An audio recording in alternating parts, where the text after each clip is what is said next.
I'm Martin. I'm founder of Matrix Men, and it's an organization that supports men that have been sexually abused. And yeah, essentially, it's a bit of my history. I mean, I was abused as a child from about the age of 5 and grew up, and the abuse stopped finally at the age of 19. And attached to that, there was a lot of guilt. I think from the ages of about 13 onwards, I felt myself to be a bit of a prostitute, and yeah, because then I was kind of doing things. I thought I was in control, and I was doing things to get things. So it's like, okay, if you want to do that with me, then I want motorbikes, and I want shoes, and I want jeans, and I want this, and I want that. So there's a lot of guilt attached to being a survivor of sexual abuse. And that guilt leads to a lot of pain.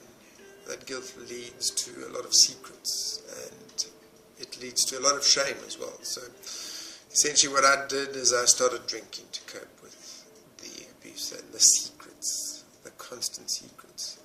I became a pathological liar just to hide what was happening to me. I didn't trust people. I didn't make friends. I didn't want to keep friends for very long. I think the top thing that I would keep friends for is like 2 years, maybe 3 years at most, at best. And then I would run away, and that's transferred into my business, by the way. So if I have a customer for longer than a year, and if they get too close, I kind of discard them. I run away, even though I've healed now. I've dealt with a lot of the problems that happened to me. So, I mean, why am I telling you this? I'm telling you this because it happens. It happens a lot. And I used to think I was the only guy. And the only way that I found out that this had happened to me was by watching other guys talking about what happened to them.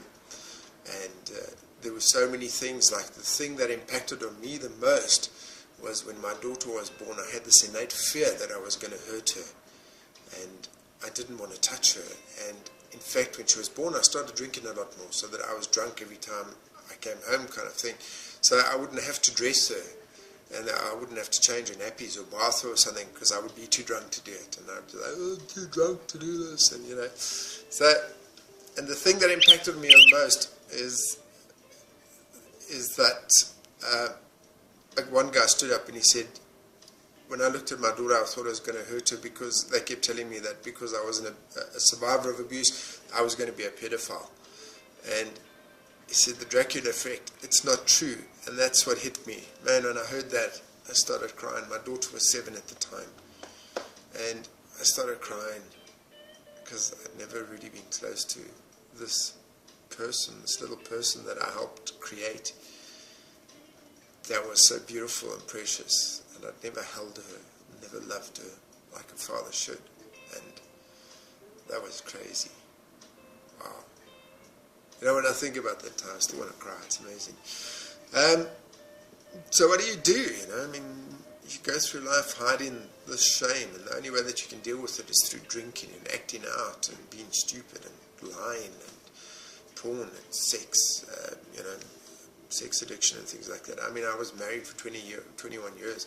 I think part of the reason I only had one child in 21 years is because I never had sex with my wife. It was horrible, and I felt bad for her because she thought she was ugly, and she wasn't. She was an incredibly beautiful woman. And it was just me.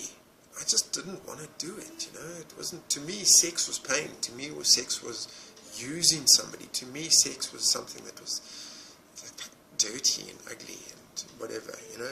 And I also didn't understand the concept of love, you know. Love was a hard concept for me, because people would always say to me, oh, I'm doing this because I love you. And no, they weren't. They were doing that to me because they were selfish pigs that were hurting children, you know. And, you know, the other thing we need to get out of our minds is that you get abused by only men. Men aren't the only abusers. In fact, we're finding more and more that a huge proportion of abusers are actually women.